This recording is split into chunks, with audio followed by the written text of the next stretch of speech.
कहाँ तक हो गया था? Nine science chapter 2। देखो क्या लिखा है चौथा क्वेश्चन बोला है कि निम्न का उदाहरण सहित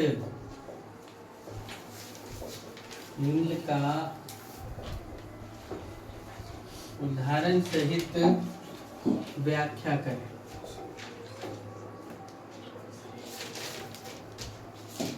पहला किसका बोला? संतृप्त विलयन का। किसका कंप्लीट करने बोला है? संतृप्त विलयन।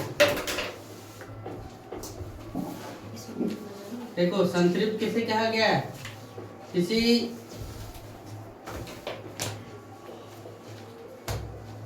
निश्चित तापमान पर उतना ही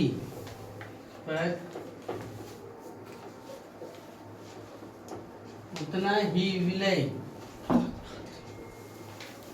पदार्थ, किसी निश्चित तापमान पर क्या उतना ही विलय पदार्थ घुल सकता है, विलय पदार्थ घुल सकता है जितना कि विलयन की क्षमता हो, जितना कि क्या हो, विलयन की क्षमता हो, उसे संतृप्त विलयन कहते हैं।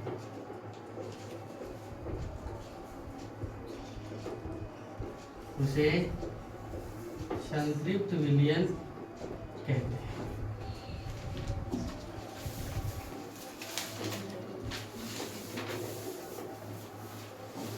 दूसरा बी नंबर क्या बोला है? शुद्ध पदार्थ।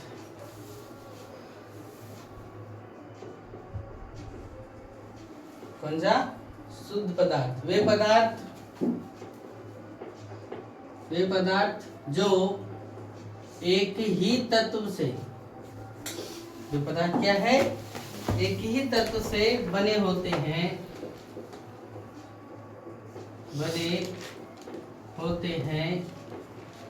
शुद्ध पदार्थ कहलाते हैं।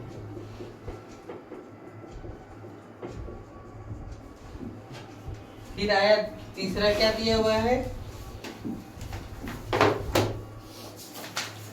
कोलाइड के बारे में बोला है।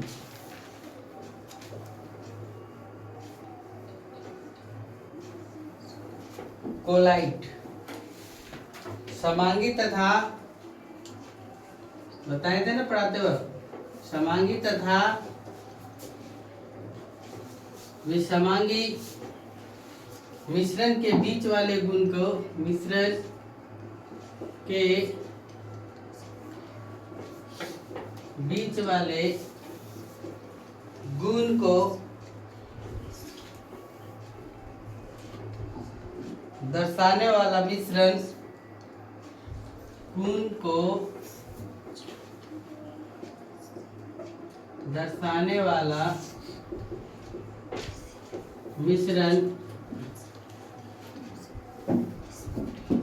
को कोलाइड कहते हैं। तो क्या कहते हैं? कोलाइड कहते हैं। डी नंबर क्या दिया? निलंबन।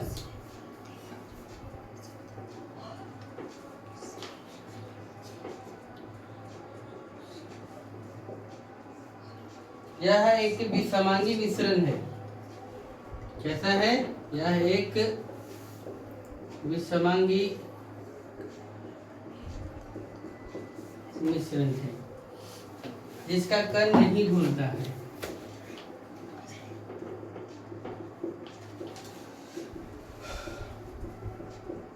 जिसका कण नहीं घुलता है। इसके कणों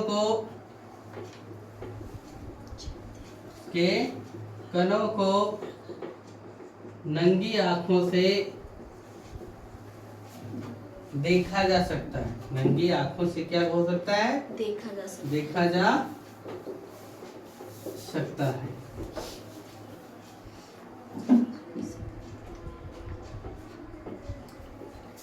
इसके कण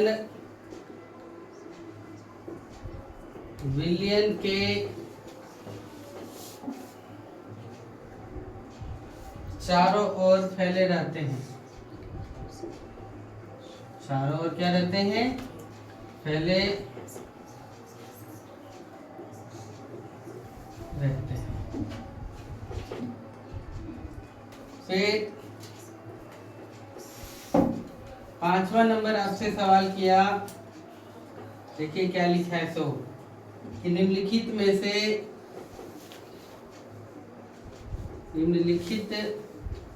में से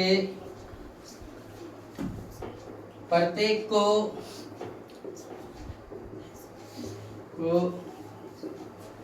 समांगी मिश्रण और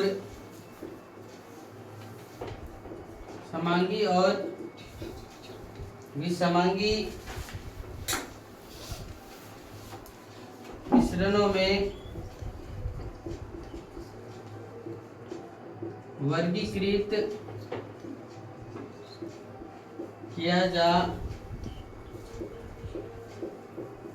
सकता है। कौन कौन सा दिया हुआ है? सोडा जल, लकड़ी, बर्फ, वायु, मिट्टी, सिरका,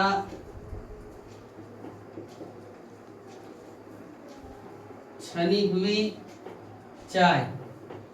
कौन समांगी मिश्रण है, कौन विसमांगी मिश्रण है, उसको अलग अलग करिए। तो देखो आंसर लिखो और लिखो क्या? समांगी मिश्रण।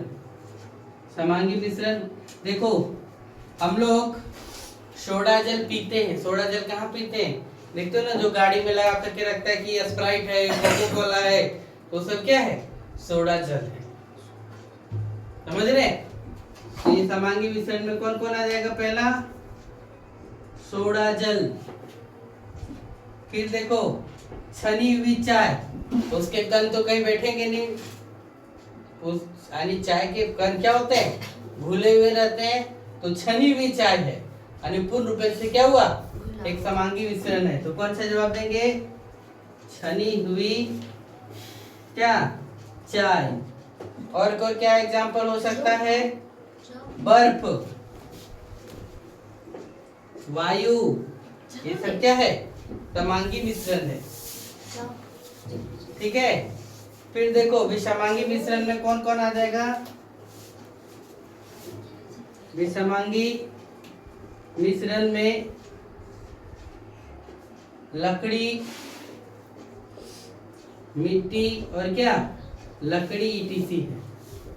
चलिए नोट करो यहाँ तक, लिखिए, नोट करिए।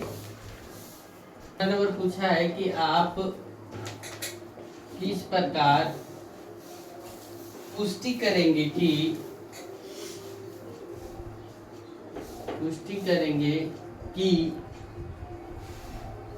दिया हुआ रंगीन द्रव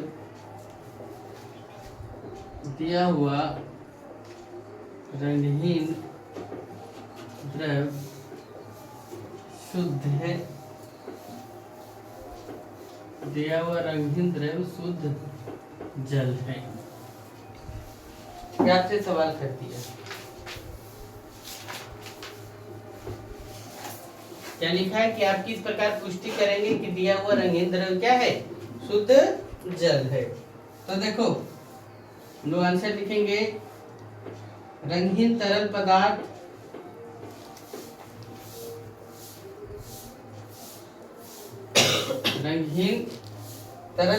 को भौतिक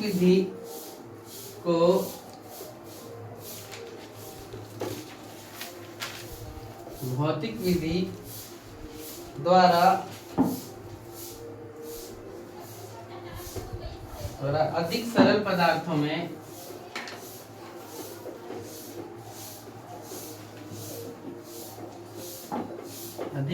पदार्थों में विभाजित नहीं किया जा सकता।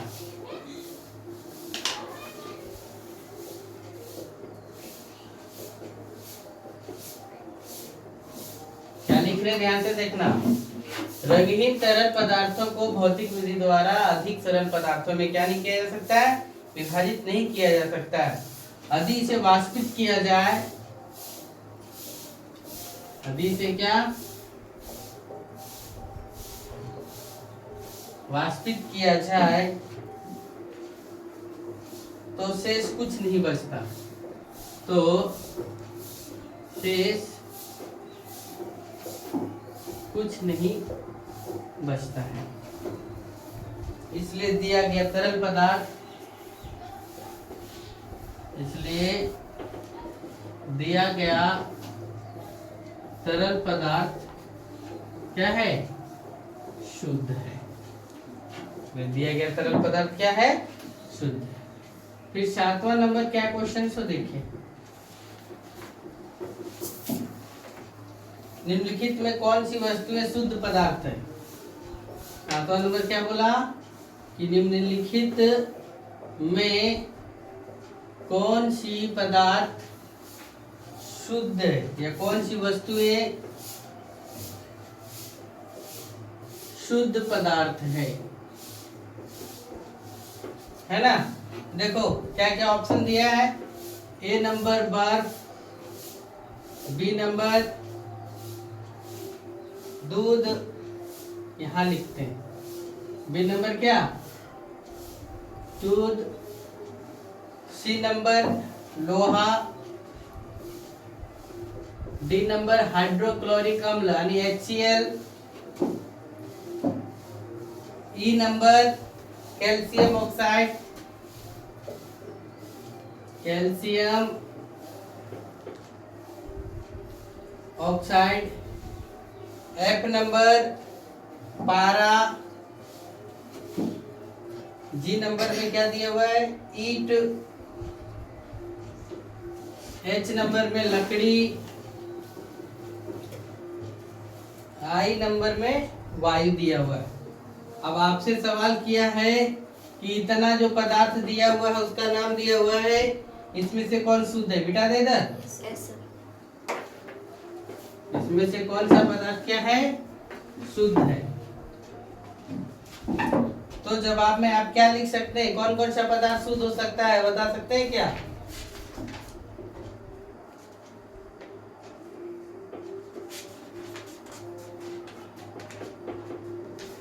तो शुद्ध पदार्थ के अंतर्गत कौन कौन आ जाएगा, पहला आएगा दूध, फिर कौन सा दूध बोले, पहला बर्फ आएगा, पहला नंबर पे क्या है बर्फ। दूध में तो बहुत चीज मिला हुआ है। फिर क्या आ गया लोहा, बर्फ के बाद क्या लोहा, लोहा के बाद क्या आ जाएगा हाइड्रोक्लोरिक अम्ल HCl, फिर क्या कैल्शियम ऑक्साइड, कैल्शियम ऑक्साइड, और कौन शुद्ध है पारा। ये सब क्या है शुद्ध पदार्थ है। बाकी बात कौन बच गया, दूध मिश्रण से बना हुआ है, लकड़ी मिश्रण है, वायु भी क्या है मिश्रण है, शुद्ध पदार्थ नहीं है। ये 7वां नंबर हो गया। 8वां नंबर क्या पूछा है कि निम्नलिखित मिश्रणों में से,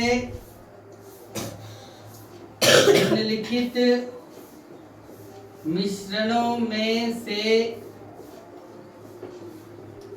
विलयन की पहचान करो। क्या बोला कि जो नीचे लिख रहे हैं वो कौन विलयन है, सो बताइए। पहला क्या दिया हुआ है मिट्टी, बी नंबर में समुद्री जल, समुद्री जल, सी नंबर में दिया हुआ है वायु, डी नंबर में दिया हुआ है कोयला, नंबर में क्या दिया हुआ है कोयला, और ई नंबर में क्या लिखा हुआ है सोडा जल। तो कौन सा है विलयन, पहचान पाएंगे।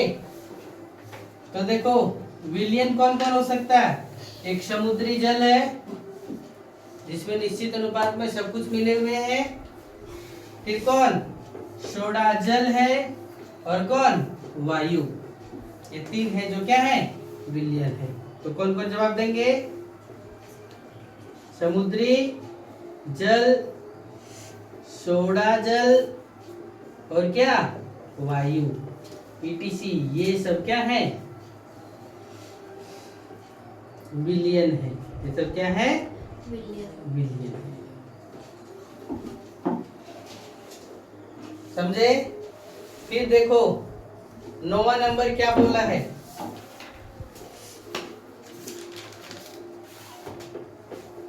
नौवां नंबर क्या बोला है, निम्नलिखित में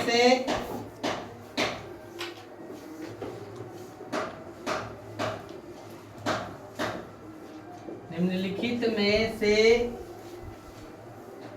कौन टिंडल प्रभाव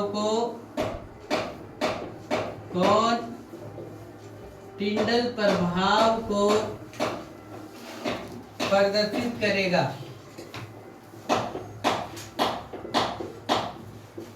है ना। पहला क्या दिया हुआ है, नमक का घोल। ध्यान से देखो, पहला क्या लिखा हुआ है, नमक का घोल। दूसरा नंबर पे क्या दिया हुआ है, दूध, है ना। तीसरा नंबर पे क्या दिया हुआ है, कॉपर सल्फेट। और डी नंबर पे क्या दिया हुआ है, स्टार्च विलयन। कौन सा दिया हुआ है, स्टार्च विलयन। तो आपसे जवाब मांगा है कि कौन सा क्या है, टिंडल प्रभाव को प्रदर्शित करेगा। तो टिंडल प्रभाव कौन कौन प्रदर्शित करने की क्षमता रखता है? तो एक दूध है और एक कौन सा, स्टार्च का विलयन है, जो क्या करेगा, टिंडल प्रभाव को प्रदर्शित करेगा। यानी क्या, प्रकाश की किरणें को क्या कर देता है, लो, फैला देगा। तो जवाब में क्या लिखेंगे आंसर में, दूध तथा स्टार्च विलयन, है ना, टिंडल प्रभाव को प्रदर्शित करेगा। टिंडल प्रभाव को प्रदर्शित करेगा। चलिए यहाँ तक नोट करिए फटाक से। फिर आपका बच जा रहा है 10 और 11 नंबर।